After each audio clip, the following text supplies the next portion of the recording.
Abraha काबे से इतनी नफरत क्यों करता था कि 60,000 फौज लेके काबे पर हमला कर दिया?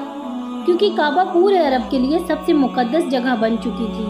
पूरे अरब से लोग मक्का इबादत के लिए आते थे, जिससे चंद लोग बहुत पैसा कमा लेते थे। अब्राहा को इस बात से बहुत गुस्सा आता था कि ये गरीब मक्का वाले, ना ही इनका कोई बादशाह है, ना कोई गवर्नमेंट है, ये क्यों पूरे अरब का सेंटर बन चुके हैं। तो उसने हमले से पहले अपनी सल्तनत यमन के कैपिटल सना में एक बहुत बड़ा चर्च बनाया ताकि लोग काबा को छोड़कर उसके पास आएं। लेकिन ये प्रोजेक्ट पूरी तरह फ्लॉप हो गया, जिसके बाद अब्राहा के पास सिर्फ एक ऑप्शन बचा था, किसी तरह काबा को गिराया जाए। अब्राहा किसी बादशाह के घर में पैदा नहीं हुआ था, बल्कि ये रोमन एम्पायर के एक छोटे से शहर के एक छोटे से बिजनेसमैन का गुलाम था। असल में मसला ये था कि यमन और हबशा की लड़ाई चल रही थी, क्योंकि यमन में यहूदी थे और हबशा में सारे क्रिश्चियन रहते थे।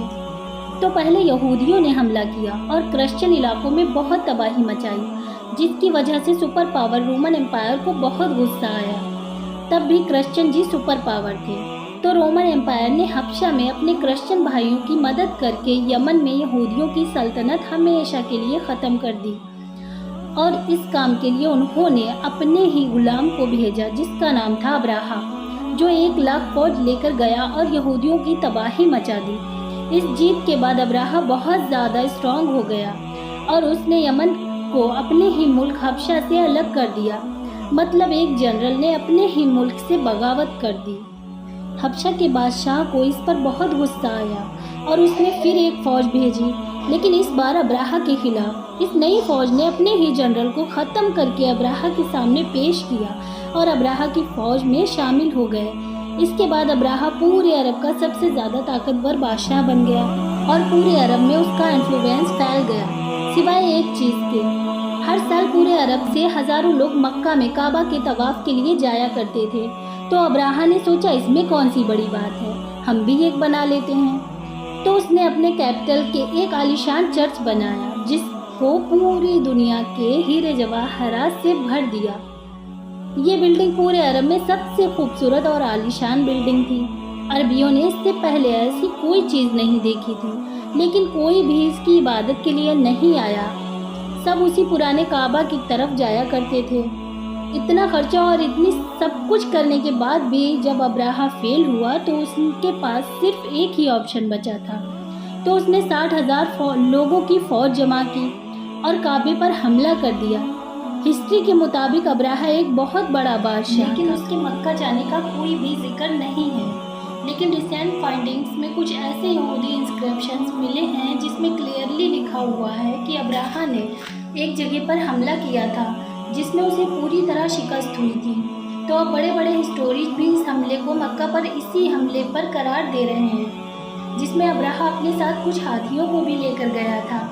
अरबियों को पता था कि वो इनका मुकाबला नहीं कर सकते। कुछ कबीलों ने लड़ाई करने की कोशिश की, लेकिन अब्राहा ने उन्हें कहा कि वो कोई खून खराबा नहीं करना चाहते, वो सिर्फ काबा को गिराना चाहते हैं ताकि लोग काबा को छोड़कर उसके चर्च में आए। आसपास सब लूटने के बाद जब वो मक्का पहुंचा, तो उसने उनके चीफ को बुलवाया। तो अब्दुल मुत्तलिब ने आकर कहा, क्या आपने मेरे कुछ ऊँट कब्जा किए हैं, वो मुझे वापस कर दे। तो अब्राहा ने हंसकर कहा, मुझे लगा था तुम बहुत बहादुर शख्स होगे, तुम्हें तो अपने ऊँटों की टेंशन है। तो अब्दुल मुत्तलिब ने कहा, मैं तो सिर्फ अपने ऊँटों का मालिक हूँ, इस घर का जो मालिक है वो जाने और तू जाने। लेकिन इतना मैं बता दूँ, आज तक कोई इस घर को नुकसान नहीं पहुँचा पाया है। अगले दिन अब्राहा ने अपनी फौज को हमले का हुक्म दिया, लेकिन उसका हाथी रुक गया और बहुत कोशिश के बाद भी वो नहीं हिला। इसी वक्त आसमान से कुछ परिंदे आए और हर एक के मुंह में एक पत्थर था। ये ऐसे परिंदे थे कि उस दिन से पहले ना ही उन्हें कभी किसी ने देखा और ना ही इस दिन के बाद। और वो अब्राहा की फौज के लोगों को टारगेट कर करके मार रहे थे। जैसे ही पत्थर उनके जिस्म को लगता था, तो वो खारिश करते करते अपने गोश्त को निकाल देते थे, यहाँ तक कि लोगों की हड्डियाँ नजर आने लगी। इस हालत में ये फौज वापस भाग गई और अब्राहा की 60,000 की फौज तबाह और बर्बाद हो गई। मक्का की कुरैश की ये पूरी जीत पूरे अरब में फैल गई और कुरैश अरब के लिए बादशाह के तौर पर सामने आई।